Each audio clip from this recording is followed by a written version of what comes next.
আল্লাহর দুনিয়ার সব সুন্দর, সমস্ত কিছু সুন্দর, তারপরেও আমরা যখন বিয়ে করতে যাই আমাদের সবচেয়ে চমৎকার জিনিসটাই বিয়ের পাতে নিতে মন চায়।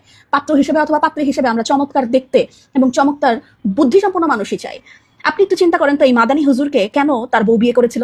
শুধুমাত্র একটি কারণে, তিনি ইসলামী বক্তা, দিনদার স্বামী, এবং তার বউ অবশ্যই তার বাহ্যিক সৌন্দর্য দেখে তাকে বিয়ে করে নাই। আমি একদম নিশ্চিত বলে দিতে পারি তাদের বিয়ের দেনমোহর মনে হয় পরিশোধ করা হয় নাই, অথবা পরিশোধ করা হয়েছে কিনা সেটাও জানা নাই। কারণ বিয়ের রাতেই মাফ চেয়ে নেয়, এটা এটা নর্মাল আমাদের বাংলাদেশের অথবা সাবকন্টিনেন্টাল মানুষের ছেলেদের একটা জাতীয় বৈশিষ্ট্য।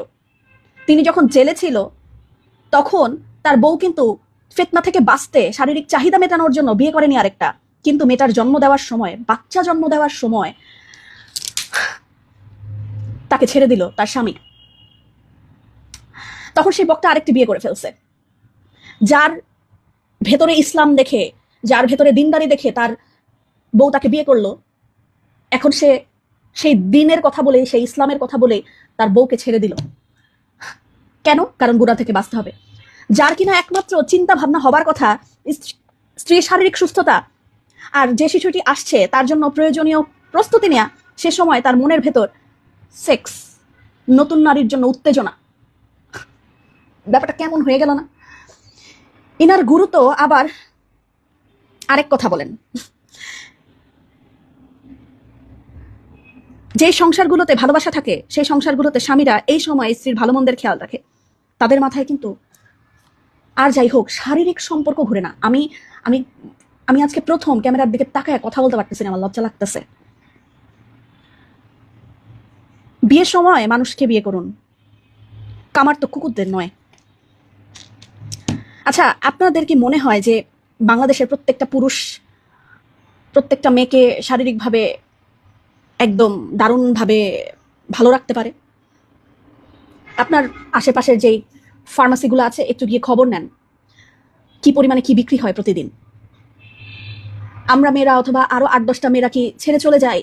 অথবা এই মাদানী হুজুর যেই শারীরিক চাহিদার কথা বলছেন, তিনিও কি আসলে 2টা বউকে সমান অধিকার দিতে পারবেন? সমান অধিকার মানে কিন্তু শুধু শারীরিক চাহিদা না, সমান অধিকার মানে খাদ্য, বস্ত্র, চিকিৎসা, শিক্ষা, বাচ্চাদের সুন্দর ব্যবস্থা করে দেওয়া। এগুলো শুধু শারীরিক ভাবে ভালো রাখার জন্য একটা মানুষকে বিয়ে করে নিতে হবে?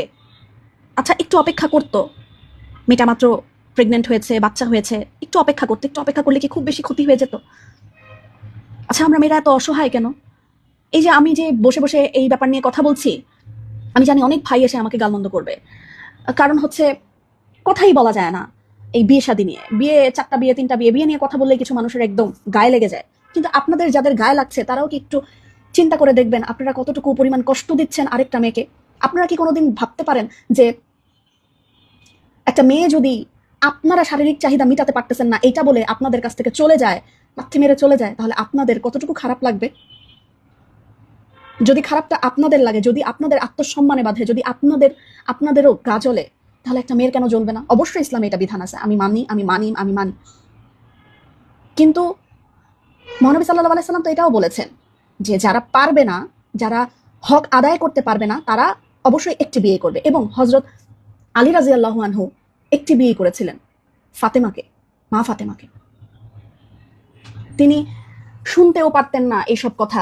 মা ফাতেমা একদিন বলছিলেন যে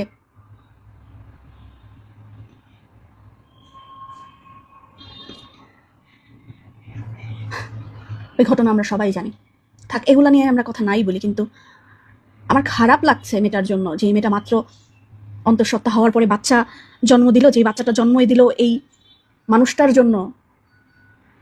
ওই মেয়ে মানুষটা আসলে পাইলো কি জীবনে? মানে একটা মেয়ে মানুষের কিচ্ছু করার নাই, কারণ ইসলামে বিধান আছে যে প্রথম স্ত্রীর অনুমতিও নেওয়া লাগে না বিয়ের জন্য। অনুমতি নেয় নাই, কিন্তু ওই মেয়েটার আসলে কি অবস্থা, কেঁদে কেঁদে কি অবস্থা হচ্ছে। সবকিছু শেয়ার করা যায়, স্বামী কি করা যায়? যায় না। আপনি পারবেন বউ শেয়ার করতে?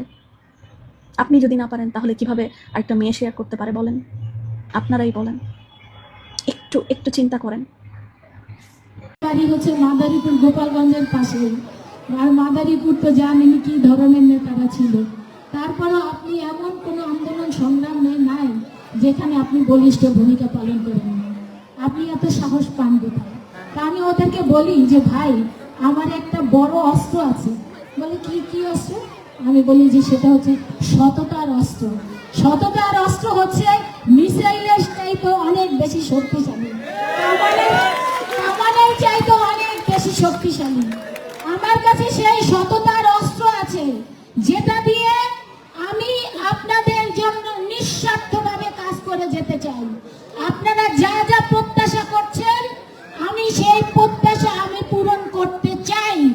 এই ব্যাপারে আমার হাতে আছে 5 বছর। ইনশাল্লাহ আপনারা দোয়া করবেন আমি যাতে সুস্থ থাকি এবং আমি যাতে সবসময় 24 ঘন্টার মধ্যে অন্ততপক্ষে 16 থেকে 18 ঘন্টা পরিশ্রম করে আপনাদের মঙ্গলের জন্য, আপনাদের কল্যাণের জন্য আমি যেন কাজ করে যেতে চাই এবং কাজের মধ্যে দিয়ে আমি বেঁচে থাকতে চাই।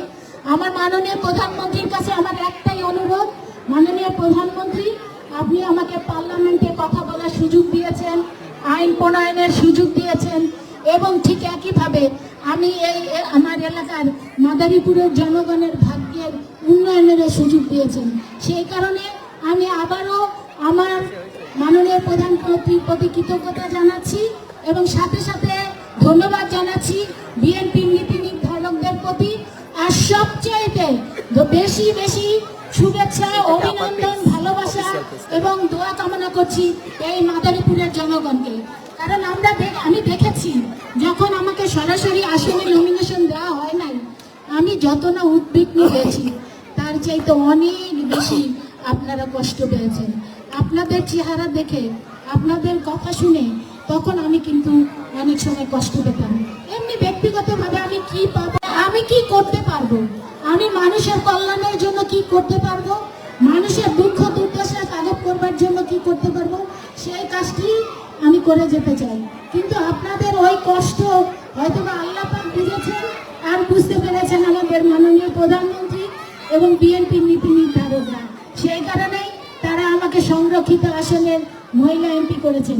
ইনশাল্লাহ কথা দিয়েছেন, আমরা যাচ্ছি আপনাদের সাথে নিয়ে প্রতিটা সময় প্রতিটা ক্ষণ আমি ইনশাল্লাহ এই মাদারীপুরের উন্নয়নের জন্য, অগ্রগতির জন্য আমি কাজ করে যাব। তবে আমার একটা কথা, আমার প্রিয় বোন খালেদা আগামীতে নির্বাচন করবে, আপনারা তাকে সর্বাত্মক সহযোগিতা করবেন। খালেদা যদি নির্বাচিত হতে পারে, আপনাদের এই এলাকার উন্নয়ন ব্যাপকভাবে হবে, এটা আমার বিশ্বাস। কারণ খালেদা এত বলিষ্ঠ একজন নেত্রী এবং এত যোগ্যতা সম্পন্ন একজন নেত্রী, ওর দ্বারা অনেক কিছু সম্ভব।